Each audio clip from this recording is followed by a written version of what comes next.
नमस्कार दोस्तों, हाल में ही हमने देखा कि कैसे जेट एयरलाइंस के मालिक ने खुद को कंपनी से अलग कर लिया। नतीजा, कंपनी खत्म होने के कगार पर है। एक ही दिन में जेट के 20,000 कर्मचारी सड़क पर आ गए।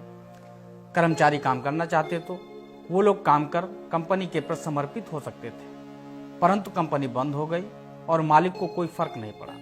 दूसरी ओर सहारा इंडिया परिवार के मालिक सुब्रत राय सहारा चाहते तो उसी समय सब बेचकर सेबी को पैसे दे देते और अपने को आजाद कर लेते।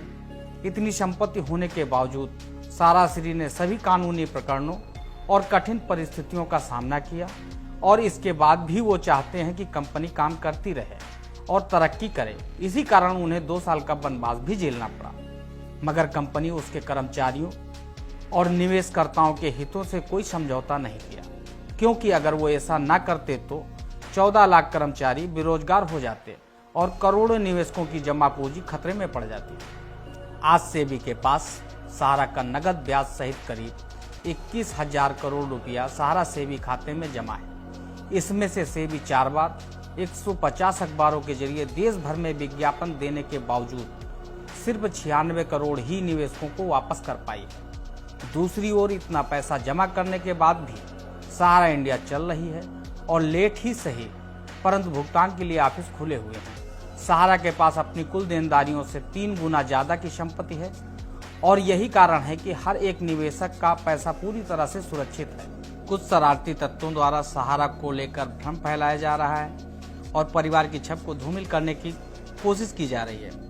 विभिन्न प्रकार के माध्यमों से, जैसे कि सोशल मीडिया और वीडियो साइट पर ये गलत प्रचार कर विज्ञापन का पैसा कमा रहे हैं और साथ ही सम्मानित निवेशकर्ताओं को बरगला रहे हैं और उनसे पैसे दिलवाने के नाम पर पैसे ऐंठ रहे हैं या नेतागिरी चमकाकर अपना उल्लू सीधा कर रहे हैं।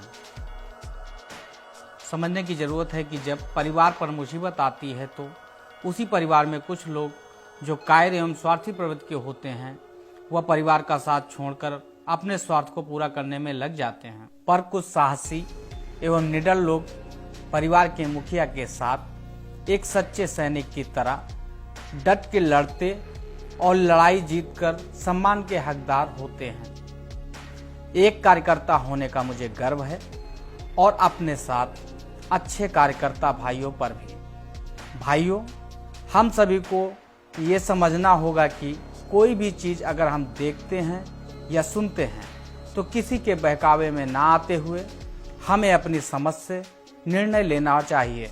धन्यवाद। सत्यमेव जयते।